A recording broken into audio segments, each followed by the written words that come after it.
Today's Morphin Network video is sponsored by Ranger Stop and Pop, which is now August the 27th to the 29th, 2021 in Atlanta, Georgia.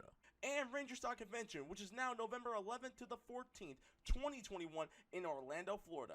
Go to rangerstop.com for more info.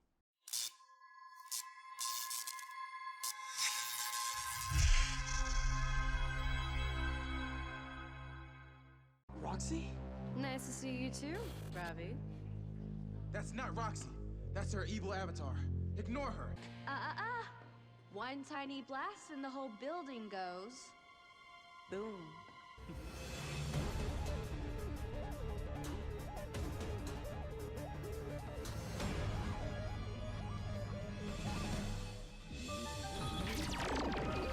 Ready to face the music, Rangers?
Ramirez, how are you doing? Hello.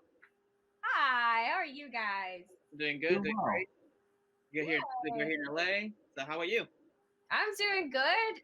Currently in Austin, Texas. That is home for me, so it's wonderful being home.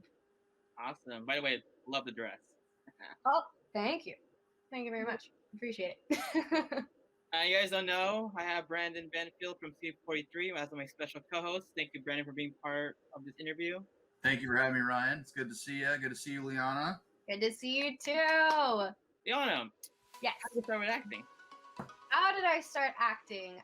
Super fun question. So I was about like 11 years old, and I became obsessed with watching Disney Channel and Nickelodeon. And I was like, oh, Selena Gomez. I look like kind of Selena Gomez. I mean, she's Hispanic. I'm Hispanic. I have brown hair. She has brown hair. Cool. Okay, I want to be her. Sweet. And so like I started begging my parents to kind of be like these girls on Disney Channel and Nickelodeon. I was like, I just want to try it. They look like they're having so much fun, and I want to have that kind of fun. And to me, it was like fun equals acting. So let's try that. So I kind of started doing school plays, booked a little student film with UT, and then it wasn't satisfying enough. I had to go to LA. So my parents were like, fine. After 2 years of begging, my mom flew me out to try this audition for this Hollywood musical, and it was a cattle called like 800 Kids, and I was like, whoa, this is crazy. This is so cool though. And I ended up booking my first audition ever, so it was like a huge sign to my parents going, okay, I think she has something here. I guess we should probably listen. So after that musical for about 2 months, we regrouped and moved to LA when I was 14. So yeah, it's been an amazing journey ever since. Yes, and heck, you did a great. I look at your, your IMDb. You have a really great career too. So, I forgot. You guys, so you guys didn't know. Yeah, she did play Roxy from Power Rangers Beast Morphers. Played technically the evil Yellow Ranger. That's what she looked like. You guys remember? And that's so cute. I love it. and her more evil purple form from the Sentai version. So yes. Yep, there she is. My favorite was the purple version. So Sentai. I can't decide which one I liked better. I mean, my favorite color is purple, but I love yellow now because of the show. The purple highlights are really cool. I don't know. I just love both seasons. They're so cool. What I liked about that your character was they actually used an original yellow design. So because like I remember the Sentai was purple, Go Busters. Yeah.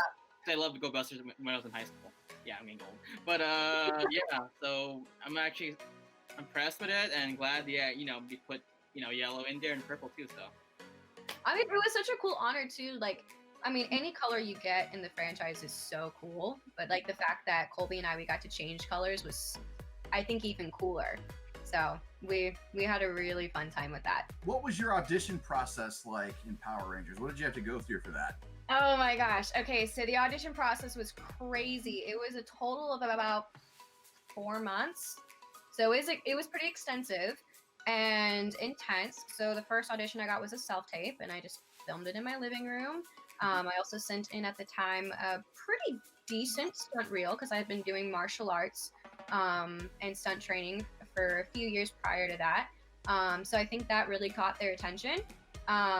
And so then they started calling me back in-person auditions, and then I started training a bunch with martial arts and stunt training, and it was a constant just sending them videos of, hey, I can do this. Oh, hey, I can do this. Hey, I look cool in this color. I'm pretty sure yellow's gonna be on the show, right? And so I was auditioning for 4 months to play the Yellow Ranger. And then by the end of the audition process, I was told, hey, unfortunately, we're not going to go with you for the Yellow Ranger. And it ended up going down to like, I think me and Jackie and maybe a couple of others. And then they casted Jackie, of course. And then they were like, hey, we actually have like this other role for you, like the villain of the show, one of the villains. And I was like, I was so bitter. I was like, you just told me no, and then you're telling me maybe. What are all these emotions? I almost did not do it because I was so upset. I had had my heart set for months. And then something inside me went, you know what? This could be like a second opportunity. God could be like, hey, actually, this could be good, right? Hey, you should try it. So I did. And I went in with the executive producer for we were in there forever with this audition. I probably did the Roxy sides for like 10 to 15 times with him, just playing with it, trying to create the character. And then a week later after that, I found out that I booked it and I was moving to New Zealand. So it was a crazy audition process. So if anyone's ever auditioning in the future, like, get prepared. It's intense. It's fun, but it's intense. I can bet. And hey, at least you stick with your guts. And without you kind of have Roxy. So yes, I kind of live for second chances now. Let's just say that. Oh, and thank you for playing a great escape, by the way. Thank you. I wanted to definitely honor her because she was so cool. So, and also kind of do like my own version as well of bringing like my version of a baddie to screen. So we definitely had a super fun time creating Roxy. What was your experience filming your action scenes in Power Rangers? Oh my god. Okay, so we have a crazy, amazing stunt team. They come from Japan, and they have been the Power Rangers, and they've done the show for years and years and years. So just training under them was like one of the biggest honors because they were the most disciplined people I've ever met. They take their job so seriously. I mean, whenever they watch us to double us, they study our movements perfectly. Like I would be just acting and I'd see one of them in the background as I was performing, just like mimicking like my body movement. So they're so incredible at what they do. And so anytime that we were able to perform our own stunts, it was like the coolest day ever. So there was a scene in the episode in season 1, I believe it was Tuba Triumph, where there's a whole sequence where we're outside and I'm unmorphed and I'm just fighting the Rangers. And they said, you're not having a double that day, all you. And I'm like, you're joking. You're kidding me. And so it was one of my favorite days of filming the entire show. Just the fact that they trusted me to do a whole sequence was just insane. And so they were just so cool. So anything from the show that we got to do was just the best thing ever. Yeah, definitely, and like it was good action scenes too. Because I mean, like past seasons were more like Sentai. I'm actually glad that your season was more like original American footage. So thank you for Yeah. that. Oh, we had such a blast, so I'm really glad that you guys enjoyed it. So that's really great to hear. Did you have any fun behind the scenes moments while filming Power Rangers? Any fun like pranks? Anything? Any fun stories really? Our cast wasn't super big on pranks. I mean, they were all comedians in their own way, so we were constantly cracking jokes.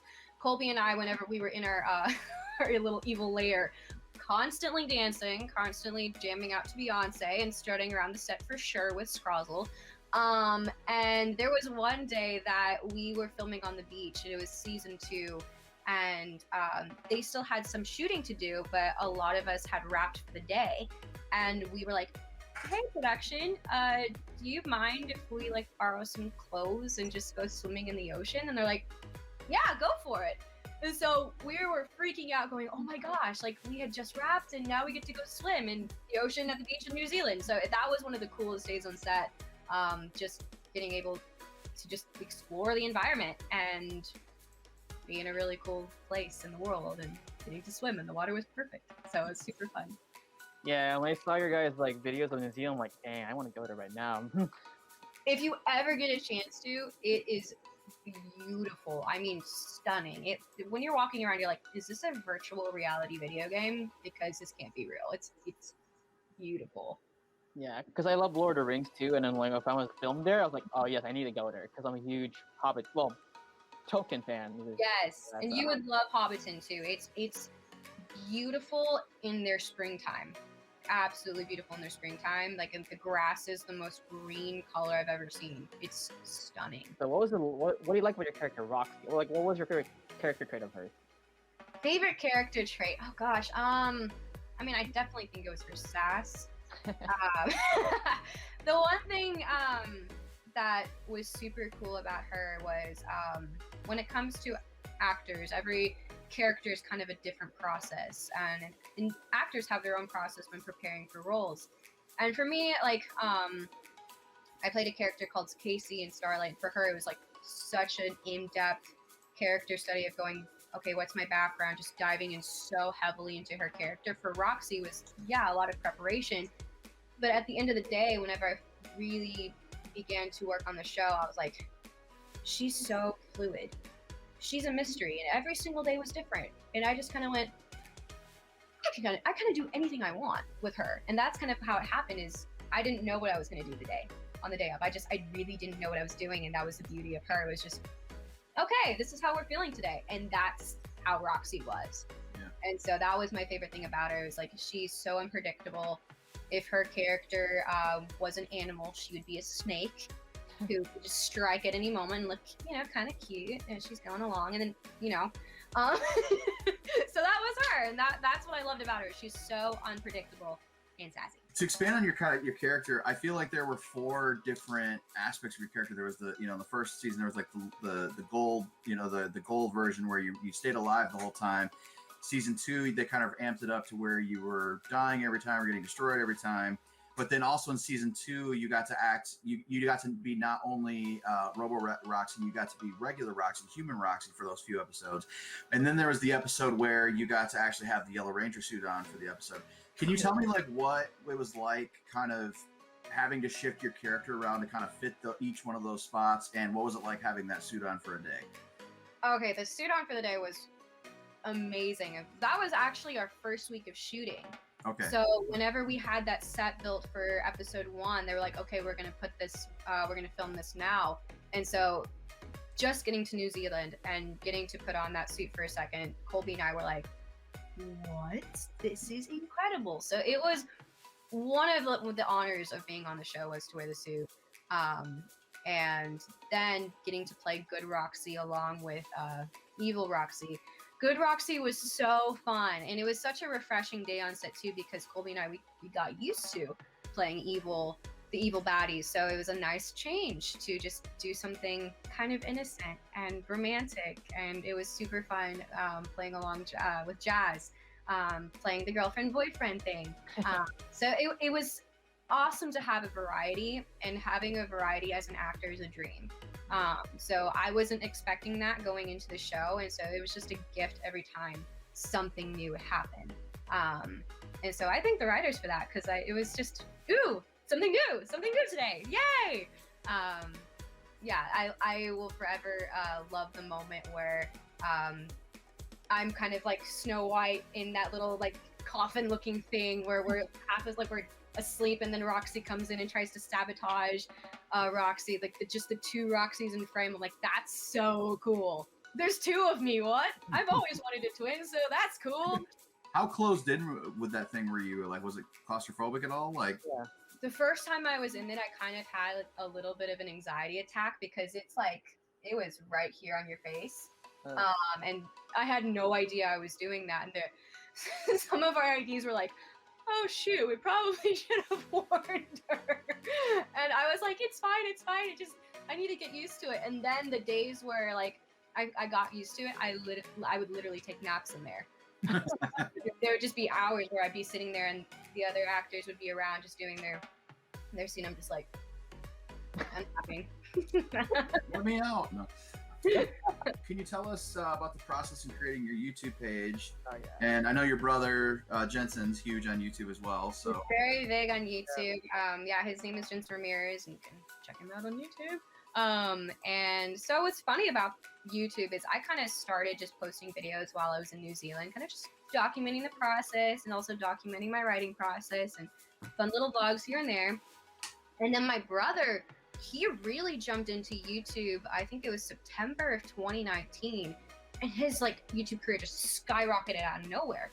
And so he started learning a ton about that world and social media. And he's like, "Hey, join me on this. This is fun." And I'm like, "Okay." So I just started kind of doing it along with him, and it's been super fun to just get to do fun little challenges and fun travel vlogs and just talking about, hey, this is what I'm up to. And yeah, it's a really awesome outlet to connect with people and just really be yourself. And so I'm really thankful for YouTube and social media in that aspect. Like I mentioned earlier, like before this interview, my niece loves your brother's YouTube page, and kind of sad but embarrassing. But the first video she showed me was when your brother pranked you a lot. Yeah. Was it the one where he fills my car with those ball pens? Yeah, and then he put like the Clorox, like the Gatorade in his the Clorox thing. I was like, what the fuck? Yeah, that was a fun day. Fun few days. Yeah, but I mean, hey, if it gets some views. You guys don't know that this lovely young lady is the author of this amazing book over here. So, Secrets Within Me. Yes, actually, let's do this. Liana, tell us what this book is about. So this book is about a young girl, she is 17, named Maggie Davis. And Maggie Davis has a really big secret. And everyone in her life knows her secret, except for her. So Maggie has to figure out what her big secret is before ancient Egyptian forces kill her and her entire family. So it is in the same genre as Harry Potter, Hunger Games, Percy Jackson. And so if you like any of those kind of books, you absolutely love The Secrets Within Me. It's filled with adventure, magic, action. I basically created a story that I would love to watch in a movie theater. So that's The Secrets Within Me. Yes, and if you guys would not know, if you guys can see it, it's over. That's what it looks like, the cover. There you go. Yay! Yes, and her name is also in it, so there you go. There it is. And didn't you say that's actually your cat? I wish it was my cat. I did grow up with a black cat when I was little. That was the first cat I ever had. And I really want another one. So one day I will have another black cat. Yeah, I have a major black cat obsession, for sure. Yeah, so guys, be sure to get the book. And I actually read it too. I finished it. And you guys don't know, there is a Power Ranger reference in page 178. I actually did bookmark it, guys, so I'm not lying. I'm so glad you found that. That's so cool. Yeah. The first person who's actually said that. That's so funny. And also Star Wars reference too, so wink wink. I'm a huge Star Wars fan. Those were the first films I ever fell in love with, so I mean I have to. Oh really? Which film? A New Hope. It was the first film I ever fell in love with. I was 5 years old. I can remember the moment exactly when my dad showed it to me. I was eating the cheesier goldfish, and I was sitting there going, oh my gosh, this is the coolest thing I've ever seen. Oh my gosh. Because all at that point, I like Disney princess movies, and I love those, but I'm like, this is so cool. Yeah, same thing. My first film was actually Star Wars, but it was Empire Strikes Back. So. Oh, cool. Okay. Yeah. Yeah, actually, they did have the original VHS tapes, like the trilogy one, so it's kind of cool. Okay, that makes sense. Yeah, it's the original trilogy for me. That's just like. I wish I could be on the Star Wars train with everybody, but I just marched to the beat of a different drum. When those remastered films came out in theaters in the 90s, when we were all like, we were kids. You guys might have been too young for this, but I'm 34. So like when they re-released all of them in theater, like remastered, I got so bored that I went out to the arcade and played like games. Like that's how. I mean, it didn't appeal to me. I guess I'm more of a Battlestar Galactica guy, so just throwing it out there. But yeah, I appreciate Star Wars and everything it's done for pop culture. For me, man, it's like it's a no for me, dog, is what Randy Jackson would say. That is interesting. Wow. At least you can appreciate that. Of course. You're not someone who's like trashing it. So No. I appreciate the appreciation of someone who's like. Right now, but it's okay. My favorite saying from Funko Pop is everyone's a fan of something. True, it's so true. I can appreciate stuff that people are fans of, but for me, it's just not for me. So yeah. Yeah, I feel that. I can see it. At least you're not a Trekkie, so I'm actually glad. True. Hey, you appreciate those movies though. Those are some fun movies. Yeah. They're fun. For sure. The OG ones, yes. Sure. When it comes to acting, what is your advice to any aspiring actor or actress that wants to be in the entertainment industry? Can you give them any advice, any tips, any tricks, anything they need to be looking out for? Of course. So first things first, acting is not for the faint of heart. It's really a really difficult career. So first thing I would do is see if you truly are in love with it. For me, like I said kind of earlier, is I found out that I loved it through school plays, and I did some student films, and me at that point was so in love with it. I wanted more and more. I just couldn't get enough. It's like, oh my gosh, this is like candy, and I just want to continuously eat it. It's just that the sugar is so sweet. And being on set for me is like home, and I just constantly crave that feeling. And I knew right when I started it was something that I wanted to do for the rest of my life. So I would say if you don't have that feeling, it's going to be a really hard journey. Just being straight up, completely honest. But if you are feeling the opposite like I do, and it's like, no, I want to do this for the rest of my life, I can't see myself doing anything else, I don't have a plan B, then fantastic. Start doing acting classes. Get on screen as much as you can. Put yourself in opportunities to get agents and managers. There's showcases. Just meet people that can put you in the right places to network. Just do everything you can, and then just start going after with all of your heart. It's not an overnight thing. Some people get lucky, but in my personal experience, my luck has come from preparation meets the right opportunity. So it's a timely thing, and you never know what could happen. I mean, a pandemic hit this year, and a lot of us haven't worked for a while. So it's a patience game. It really is an up and down roller coaster. So be prepared. Rejection happens. It sucks. It really hurts, but don't take it personally. As much as you want to take it personally, don't, because it could just be like, hey, your hair's too dark, or hey, we want a blonde. It's nothing against your acting. It's just we want a different look, and most of the time that's what it is. So, yeah. I feel like that was a lot in a nutshell. Yeah, exactly. So, now my follow-up question is, of course, with consideration with NDAs, what do you have any upcoming projects that you could tell us? That you can tell us? I can't right now. Okay, guys. I'm so sorry. There is a thing called NDAs, right? Well, as your one of your now appearance agents, we can say that you will see Liana at an area near you for signings. Hey! We're working out some details, but those will be announced very soon. Yes, and So- come say hello. I promise I don't bite. Yes. One last thing I wanted to ask you before we get to fan questions. Yes. Now, I said I'm not much of a fan of Star Wars. I am, however, a huge fan of horror. So I would love to know your experience on working with Scout Compton on Starlight, that whole experience. I love that picture of you, like where you're all like bloody with the axe. I haven't had a chance to watch the movie yet, which I need to. I meant to, but No worries. You'll have a lot of fun watching the film, and it's such a fun movie. With all of its, scares and craziness that happens. So my experience filming with Scout was incredible. She is one of my really good friends, thanks to the experience, and I have so many wonderful friends that came from that project.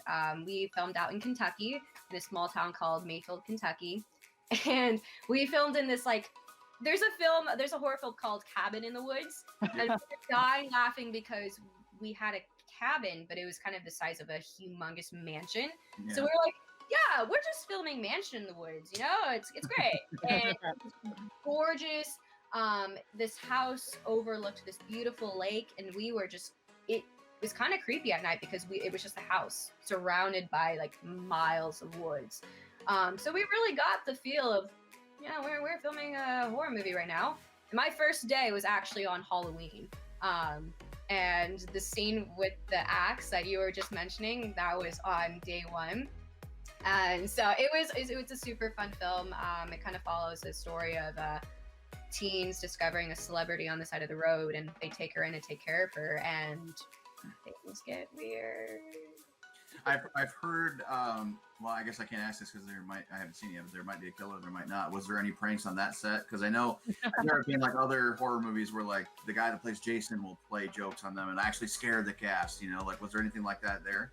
I got scared a couple of times. I think one of the coolest things was the producers were super chill, and they kind of let us after hours just kind of stay around in the house. And there was pool tables, and got to cook a lot, so it was just kind of we did watch several horror films too when we weren't working, and that freaked me out. I'm not really a horror person. I get really scared very easily. So I was just the whole filming shoot is there something? Is there something? So I to an extent I wasn't acting. So let's just put it that way.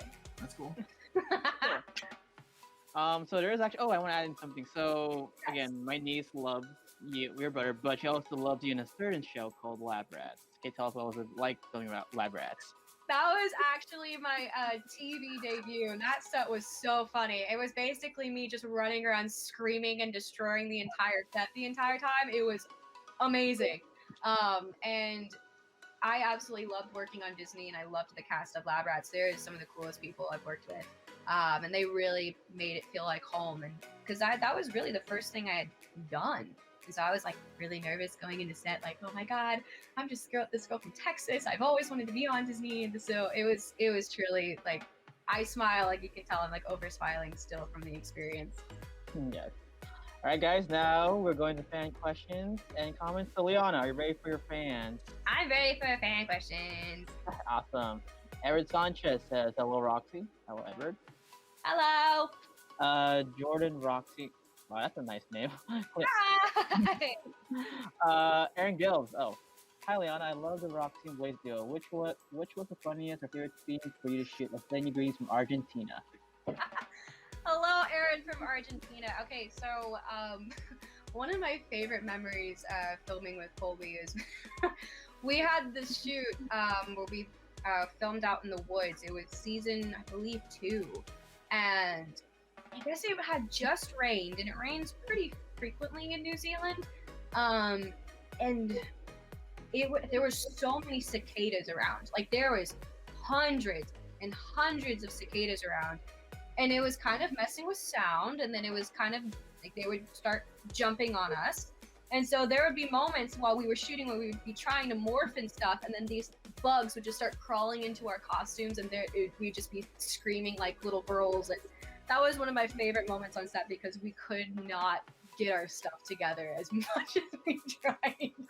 We kept having bugs climb into our costumes. So that was a really hilarious moment with me and Colby. Oh, I forgot to ask this question too. So, what was it like filming that scene? To be human. My favorite episode of the whole season itself. I legit told all my friends I love that episode. Thank you. That was a blast shooting. It was our High School Musical moment. Yeah, speaking of High School Musical, Troy. So. I did play in my sophomore year of high school. I did play Chad in our school production High School Musical. So Cool. I'll even say it. A friend of mine, like, because that's way past my time. A friend of mine invited me over and said, "Dude, you gotta watch High School Musical 3. It's the best one." Like, I said, "We gotta watch all of them. We're gonna watch the third one." He's like, "Yeah, but the third one's the most important." I'm like, "I don't care. I want to see him. Watch them all." He's right. The third one's the best in my opinion. So good. I thought it was great. Like, the soundtrack is a good listen. So yeah.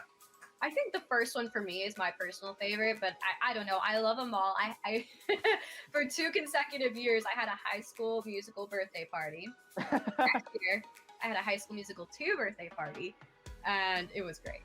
Yeah, good. Now get your hand in the game. Let's see. Oh, Paradimesh says greetings from Rumby, India. Hello. Greetings! Matt Howard says, "Hi, how are you?" Doing good, Matt. I am genuinely doing very, very well. Yes. I actually have a question. I have a question. So there's a photo that you posted on Instagram a while ago of you kissing, like you were in the purple suit and you were kind of kissing the purple helmet.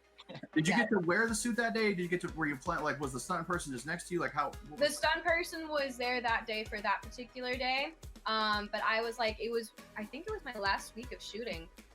So I asked, like, can I take a picture with the helmet real quick? And they're like, of course. So I did. And I saved that photo for a very long time, knowing that was the photo I was going to post whenever the show ended. So, and that's what I did. Yeah, you didn't keep anything, like nothing, like props? I actually, for the Good Roxy character, I got to keep a lot of her wardrobe, which was really, really cool. I got to keep a lot of the shoes and a lot of her outfits, which was really fun. So. I hope you get a helmet. Like, Brandon, help her get a helmet. I am working on that for her and a couple of people. So That'd be so cool. So cool.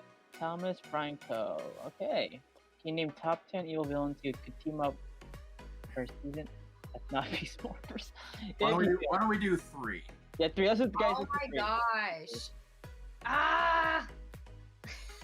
I'm trying to think about some of my favorites. Oh, Tanaya 7 would probably be my number 1. I love her. I studied her a lot. RPM's my favorite. Probably Astronema next. And then, okay, I have a really funny story. So Goldar was on set one day, and there was a scene where Colby and I were with him. Totally got smacked in the face by his wings. It was great. It was really, really great. So, yeah, that was fun. So probably him too, just because that was a really fun introduction to him. Let's see. Paradimus. Oh, he asked a question. Have you watched any episodes and clips of the Go Busters? And also, did you study your villain counterpart Escape? Yes, I did. So we basically studied as much as we could just via the internet. We couldn't find a lot at the time because we just got to New Zealand and they basically told us right on the spot what we were doing. And it was so quickly. So Colby and I just absorbed as much as we could. And then they were also like, create your own. So we took both advices and we basically just kind of focused on, okay, what is this new show and what are we going to add to it and what's the flair that we're going to do? So that was kind of the focus of sprinkling in and trying to honor the old show and then really hitting home of, okay, what new creation do we want to bring for this? Let's see. Matthew Al says, "Hi, Liana, and I love your videos. Oh, your YouTube videos and are funny, and I love you and Beast Morphers." Aw. Thank you, Matthew. That's so sweet. Yes. And yeah, we've been in talks about different conventions and such, or different signings. And I think you were saying that you wanted to do more with your YouTube channel and kind of show everybody your experiences. So guys, if you can't come out and see Liana at a convention, she'll definitely be putting that on her YouTube channel just to kind of, I love So it's vlogs, fun. so I definitely want to document those experiences because what's kind of cool about YouTube and vlogging is you kind of get to create video memories just kind of for yourself in the future that you also get to share with people publicly. Yeah. Hi Liana from Manford. I just met your friends Abe, Jazz, and we're at Super Fan Con. That's so cool. I'm so glad you got to meet them. They're super, super cool. Yeah. Them. You'll meet Timothy someday. He's a great fan. Yay! A lot of people call him the human encyclopedia of Power Rangers because he just knows everything. That's you know, honestly, like he probably knows more than I do at this point about the show that I was on. I tend to not have the best memory when it comes to things, so I probably would thank him for reminding me of things that happened. So, yay! Thomas Frank is asking, do you think Roxy can become a Yellow Ranger after the event? Oh, good question. Good question. You know, I'm not opposed, so. Afro. She's available, bro. Yeah, bro. And your first request.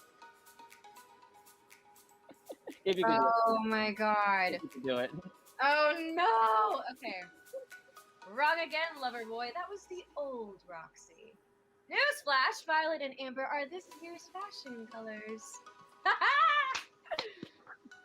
Yeah, it's, John, what do you think of Roxy's final giant monster form? Oh, so what's funny is, we're actually friends with Dino who plays Christine, and she saw your form, and she said it'll actually look really cool. So. Thank you. Whenever I did first see the giant monster form, I was a little bit frightened, not gonna lie. But it's actually super, super cool, and I have to say Roxy's death sequence was pretty great. My friend Mike saying, when I first saw the episode with Megan, I always thought that she was Roxy in disguise, but a face changed. So when we saw Zoe Nate in theater, I expected to hear Roxy go, "What's up, Robbie? What happened to Rangers Can't Date?" You know, oh my god. Yeah, I thought that too. I thought that too. That's funny. That's actually really funny. That's the first person I heard say that actually. That's interesting. Oh, I love your brother sibling goals. Thank you, Seth. Parents asking, what was your first reaction looking at Crossover on the set? First reaction, I think whenever you first join Power Rangers, the monsters and the suits are like, okay, this is interesting. You're not quite sure at first, but like Scrozzle, he really grew on me. I think he's honestly one of my favorite people from the entire show. It's just, I don't know, it's just really cool. Like all the little tinkering, and you can just tell that just by his suit that he's just a guy that tinkers with stuff and creates all these crazy shenanigans. And yeah, he's really cool. Kim Williams, yes, I can read a little Japanese. Kim Williams, hello Liana. I love your Roxy. Great job. Aw. Thank you. That's so sweet. That's so nice. Thank you. Let's see. Oh. And there's says, hey Liana, look guys on the screen and watch stream. Oh, you have to say hi. Okay. Hello, Andrew. Let's see. There was a question I saw in the questions that I was actually curious about too. Oh. Were you bummed that you were not in the final, like, Evox, like, villain part? Like, you know, because you had died, like, they destroyed you completely the episode before, so. Yeah, I was a little bit bummed. I understand story-wise, but I was like, I don't want to be there. I mean, a little bit, but whenever you kind of have to look at the full story of, you know, what they're trying to tell, and so it made total sense, and yeah, it ended up working perfectly. So yes, a little bummed, but for the sake of the show, it worked. It worked great. Awesome. Tony, you say you're succeeding, Liana. Hope all is well with you. Aw, thank you, Tony. Right back at you. Timothy has a request. Can you do your evil, pathetic human? There it is. That's a fun line. Pathetic human. Jared Ward. Liana's a great. You know, as it should. As it should. That's so funny. Like, yeah, Jensen and I were very well associated with Starbucks now. It was my obsession first, and then I got my brother hooked on it, and now we legit go every single day. It's so crazy. But yeah, Starbucks is 1-1 with the Ramirez siblings. Oops. Someone was curious. They were talking about your ADR work. They said that your ADR work in Beast Morphers was amazing. I know Brian's probably mad at me for not asking. Who was it? I'll show it. Who was it? Yeah. So their question is like, is it hard to do ADR? Like, what was your ADR process like? I mean, was that a new thing for you? Like, you know. There you go. So for the extent that it was pretty new for me. I had done ADR in the sense of going in for production and just either re-recording a line that the audio is kind of funky and maybe adding some like yells or grunts or whatever the case would be, but I had never really done original, I guess, lines like that before and really creating the scene in a booth. So that was really fun as an actor, was to really gear up the voice performance. And I think it actually helped with being on set as well, of just understanding, oh, like this is how the whole episode's gonna go. And so that was a really fun skill to learn. And it's also really awkward being in the booth and just going, ha, ah, huh. And so just over and over. So there's some moments where you're like, this is really awkward and I'm really glad no one can see me in here. Cause it's a little strange. But hey, you do what you gotta do for the show. And as someone who edits audio on a daily basis in my current job, it is appreciated to have those extra takes. So yeah, I totally understand. For real. No, it's we do what the engineer needs and we get it done. Sure. Kevin, speak to me. What was your favorite part of teaming up with the Dino Rangers and off St. John? They were so nice. Oh my gosh, Yoshi, Brennan, Austin especially. Like, I love all of them, but Austin, like, being one of the original, I'm just gonna brag about him for a second, just because he kind of took me aside at one point and really spoke some amazing things into my life. And he kind of just like said, hey, like, this is kind of what the franchise is gonna be like moving forward. It's super fun to do conventions, and he was just like, you know, like, have the best time filming this. Like, really take it in and enjoy every second. And so him just being super personable and just honest and upfront with me was so sweet and so appreciated. Wow, English is hard. And yeah, they all just impacted us in such a positive way. And just being able to do that crossover episode with everyone was amazing. So definitely one of the highlights of the entire experience for sure. Cortinas, can you tell us the process of making your book? Okay. Yes, Seth, I can, and it was a crazy one. So we actually had a conversation before we went live. So I came up with the concept when I was 9 years old, and it was one of those things that I had loved for years and years and years, and it was something inside me that I was like, I love this so much, and I love walking into Barnes and Nobles all the time. And you know what? It'd be so cool to be on one of those shelves one day. So I kind of said, self, we're doing it. And at age 14, I started writing it, and I was just I wasn't sure what I was doing. I just kind of tried to mimic what other authors had done and just research on the internet. Like, how do I write a book? Literally, how do I do this? And so I started doing everything by myself. My parents were like, you're going to do it. You're going to pay for it. I'm like, okay, cool. So that's kind of what I did. I hired my own editors. I self-published it myself on Amazon. And the wonderful thing about Power Rangers was it really kind of gave me the last financial push I needed to get it out there and get it done properly. So I'm forever thankful for that opportunity. And that was kind of the crazy process that it was. It was just a kid trying to figure it out. And I'm really thankful that I figured it out, and I learned a lot of what to do and what not to do moving forward as an author. And I have a brand new process now that I'm implementing, and so it's great. Yeah. So pretty difficult, but it's great. Oh, are you in the process of making our book? Okay, guys. Sorry, nope. Can't glare you.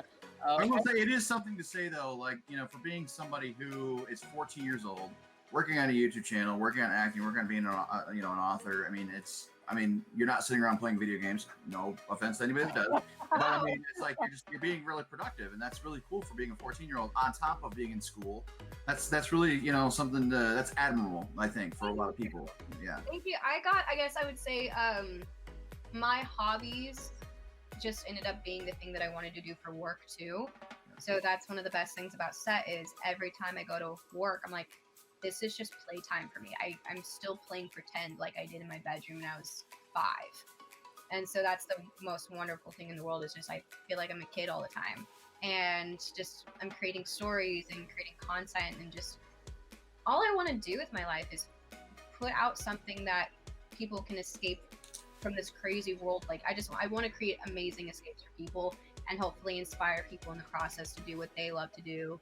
And so, yeah, that's kind of what I do. Speaking of which, you have a special friend. So speaking of Scrozzle, yes, he says hi. Campbell Cooley actually is here. Oh my gosh! Hi, Campbell! That is so cool! Oh my gosh, miss you, and I hope you're doing well. Yes, he said you are great in the ADR, so. Thank you, Campbell. Yeah, he was there a good bit during some of my sessions. So, or if not, yeah, he was there for a lot of them. So, yeah. Great input. So thank you, Campbell. That's saying me and my bro love your book, Team Best. Spoiler alert. But anyway, yeah, it's a character in the book. We won't say who it is.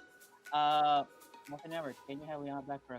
Well, let us ask. Mr. Ramirez, would you be back sometime in the future? I am always down to talk about the secrets to me. So let's do it. I'm so down. Awesome. Let's see, guys. We'll do a few more. Let's see for someone. Oh, Kent Brown. Ask Blaze this way. The Great Val forcefully statement saying Evox the evil clones of Liana Roxy because in the second season, the human Blaze and Roxy seem to be living around their lives. Oh, so basically, they saw last human Ryu and human Blaze in the second season. Can you, like that? Wait, say that one more time. Oh, ask Blaze to do this. I'm so sorry. I'm trying to follow this. Okay, so he's asking basically why were your human forms more shown in the second season? Because it was more your robo side instead of your actual. Oh, why wasn't? Oh, okay. I think that was honestly the writer's choice. And I think because the main focus of the show is the Power Rangers, I think that's probably why. I would have loved to have seen more of Blaze and Roxy, but I think just because the episodes are so short, they can only put in so much. And so I think that's just a genuine reason. But I mean, I honestly would have loved to see them more. But the what we did see, I think, was super cool. Okay. Do you wish there would have been more of? Do you wish they would have expanded more on yours and Robbie's relationships? Roxy and Robbie. Really fun. Some of the episodes that we did have were cool. Because we had the relationship problems in one of our episodes. But yeah, it would have been really cool to dive more into that and see more of their relationship and what it's like to be dating a Power Ranger, because that probably isn't easy. Brandon, someone special of yours says hi to you. Hi. Hi, Miss Benfield. My interview's next week, Mom. Let's see. Oh, here's one. Final request. Oh my gosh. Okay, so I'm in a really small area, but there it is. It's so easy. It would have been cool if they would have given you guys a call out at the very least. Actually, here's why I disagree. Okay. We're daddies. We don't have to talk. We can just do it and go. That's true. Fun. True. Very true. Morphing time. What was it like holding Snide sword and finder's keepers? Oh, that was fun. It was really cool because we had all this Power Rangers history all around us, and sometimes we were like, "What is this?" And the writers would be like, "Oh, this is this, and this is what it means." So I'm like, "Whoa!" I'm just holding history in my hand real quick, and so it was super cool getting to work with all the history of Power Rangers. So yeah, it was great. Okay. Jordan Roxy, since you're doing stunts for many years, did you have an advantage doing more stunts than the cast back then? Okay. Did you have an advantage? Yeah, I would say I did actually. I think that's why they ended up trusting me with doing some sequences in a good amount of the show. Because like I said before, the Japanese team that is in charge of all the stunts and the coordinators, they're incredibly strict. And not only are they incredibly strict with their own team, they're very protective of their actors. You know, you're there filming for 9 months, and it's mainly you guys on screen. And for us, it was the 8 core cast. We cannot get hurt. As much as we want to do a lot of stunts, we cannot get hurt. The production can afford for you to get hurt. So the days when they were like, yeah, you don't have a stunt double, I was freaking out, going, this is one of the biggest honors ever. They trust me, 1, not to get hurt, and 2, they trust me enough to look good on screen. So that's really cool too. And so, yeah, I mean, anybody who's auditioning for Power Rangers or anything action related, having a stunt background is only going to benefit you. It's only going to benefit your stunt double. And for me, like moving forward, I want to do action. That's how I envision my career if it was up to me. Is action, action, action, and I just want to make my stunt double's job as easy as possible. Will I be a Tom Cruise? No, because I'm scared of heights and I don't want to get hurt or fly on an airplane. But I would like to do as much as I possibly can. And yeah, it only helps you. All right. If you're not gonna be Tom Cruise, then we want you to be Jackie Chan. Come on. Be Jackie Chan at least. I would love to be that. I'm so down. I just want to look as cool as him. Like, honestly, that would be great. My wife and I rewatched Rush Hour last week, and there was that scene where he slides under that like little gate fence thing, and like I think that's where they say he broke his nose. I'm like, oh, how does he even do that? That's painful to watch. Ow! And also there was a scene when Tom Cruise like broke his foot in Mission Impossible. I think it was the latest one in the building. And they kept it in. Kept it in. It was so bad. You're just like, he's just like limping off screen. Like, props to him for just continuing the take. Because I'd probably be there going, ah, my leg. So Liana, my niece asked a question. Since you could be any Marvel character or superhero, who would you be? Oh my god. I would love to be Black Widow. For a while, this was actually really crazy. I campaigned to be Kate Bishop, and Haley Steinfeld ended up booking it, and I'm so excited to see what she does. So that was one that's like one of my favorites. Who else is fantastic? Honestly, like any SHIELD agent would be so cool too. There's just something about being human and being like an agent and just, you know, trying to kick butt as a human without powers. But yeah, if I was like casted as anything Marvel, I would legit die. So, what's the Spider Woman too is cool. Spider-Gwen? Yes, yes. Yeah, interesting. Like, what is that one? To kind of expand on that, just out of curiosity, like, you know, a lot of us grew up loving Power Rangers.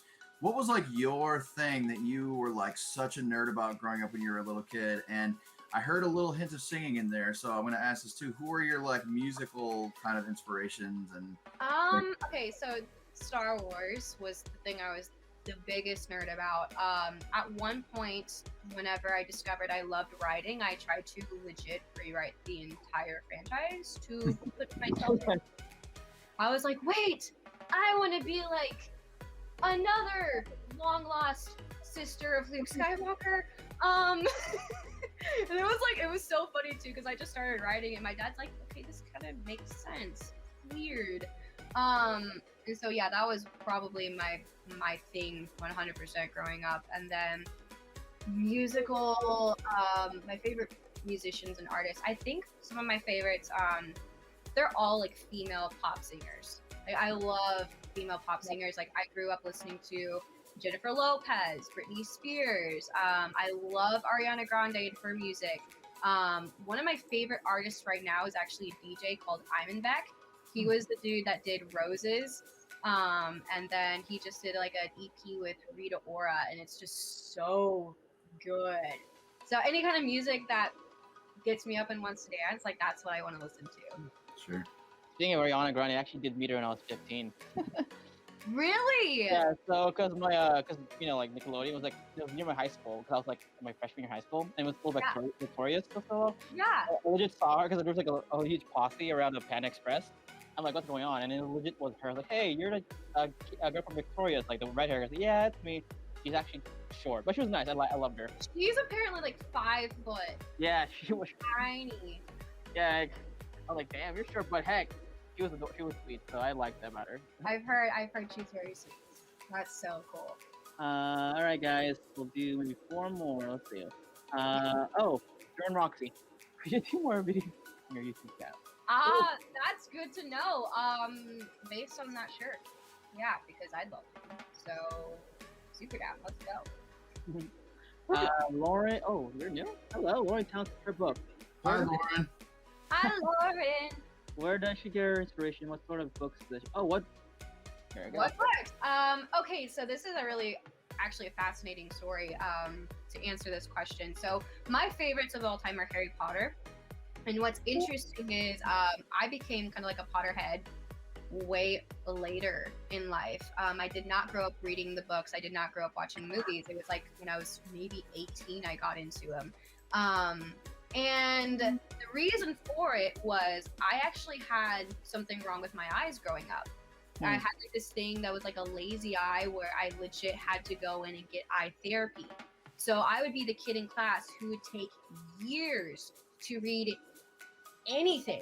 So I ended up despising reading all of my childhood. So the only books I really got attached to were like Percy Jackson and then a couple others that I can't even really remember at this point. So I got so frustrated with reading. I was like, you know what? Fine. I like this writing thing, so I'm just going to create my own story because this sucks and we can't really do it right now. So after like eye therapy, it got better, but I was just kind of obsessed with writing. So yeah, my book is kind of a product of my frustration a little bit of still wanting to have the satisfaction of a story. But yeah, and it's funny now, like the person who hated reading growing up became an author, and now I enjoy reading. It still takes me a while, but now I really love it. That's right, guys. It's already on Amazon and Kindle too, so there you go, free promotion. Yay! And you will have copies with you when we do signings as well. Yes. It's a really good book, guys. Really read it. I'm going to say very Thank you. Oh, good question. What is your favorite theme park? Six Flags. What's up, JC? Six Flags. Definitely, I think Six Flags. Just because I love roller coasters. Disney is super fun too. Like Disneyland and Disney World are awesome.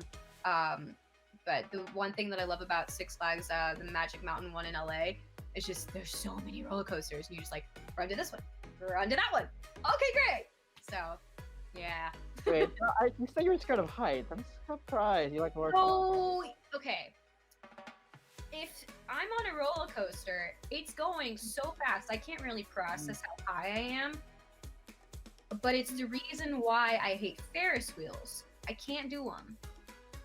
I cannot do Ferris wheels because it's just slowly moving forward, and I can really tell how high I am. Jensen made me go on the Ferris wheel in Vegas, and that is a really, really, really, really, really tall one where you can see everything for miles and miles and miles. I was having a really hard time. I was like, okay, when is this going to end? I love Ferris wheels. You saying that, I'm like, I want to ride it. Right now. I'm glad you feel that way because for me, it's kind of a panic attack waiting to happen. I'm just convincing myself, this is fine. This is fine. Yeah. Yeah.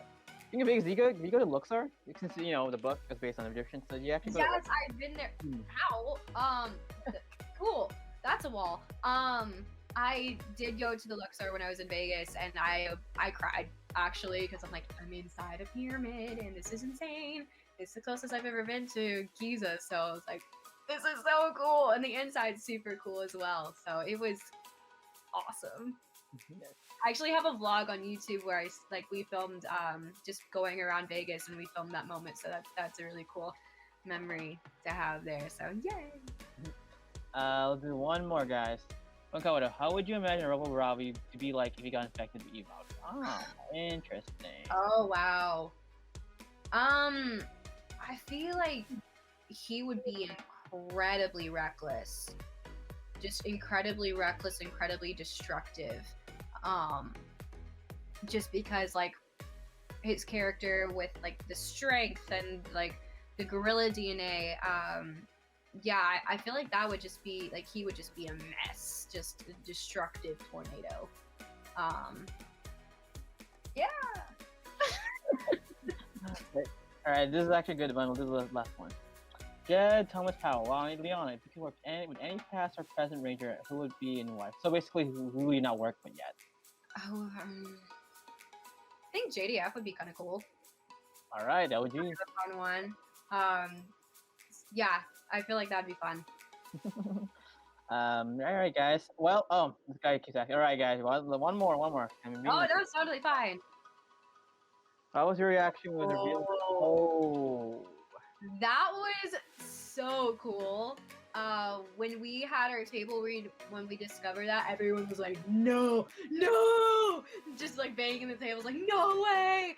And like for me, like RPM was my favorite, and they told us whenever we first booked the show, like, hey, like here's like you should watch as much as you can of the previous Ranger seasons, but like we'd suggest RPM, and everyone loved that one. That's my personal favorite. And then knowing later on, like, that's why you had us watch it. That's so cool. So it was awesome. Like it was just a beautiful tie-in. So, and like I said, it was my favorite. So I'm like, no way. That like we were all geeking out. Like, this is so cool. Like, go Riders!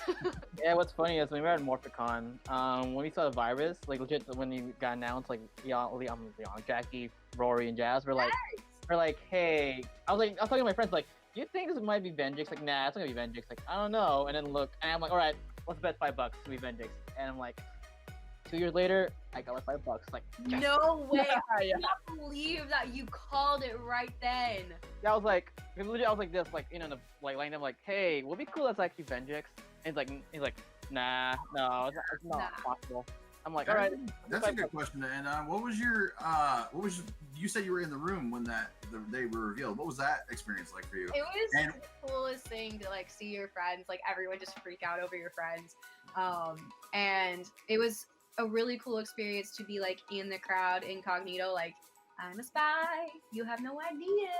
You have no idea that we know that you don't know, and this is hilarious. And so it was so cool just walking around and seeing a bunch of people that we knew. And what was insane too is one of my martial art mentors is Mike Chat from Lightspeed Rescue. He played the Blue Ranger, so I've trained under him forever. And so seeing him at Power Morphicon, kind of like doing his thing, and then me going like, I'm on the show. He's like, I know, and they don't know. And so it was one of the coolest experiences ever. And so I'm like so sad that we can't go just yet in person to Power Morphicon, because like it was one thing to experience it as a fan, and now I'm like, I want to experience it and get to meet the people that support our show and have watched it and supported us for so long. So I'm like, I can't wait to hug you guys. Yes. Well, we can't say anything yet, but we're looking at possibly getting some signings out that way soon. So stay tuned, everybody. Yes, so excited. Speaking of which, so Brandon, you wanted to show something to Liana? I did. Special sweater. Oh yeah.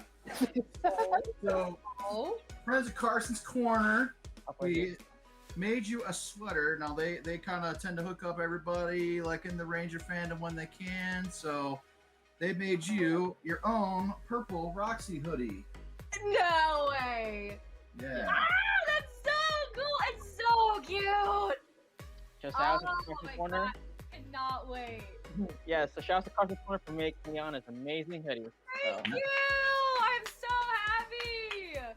Yeah, I'll be sending that out to you this week. Thank you so much, guys. I really, really appreciate it. Oh, that's so cool.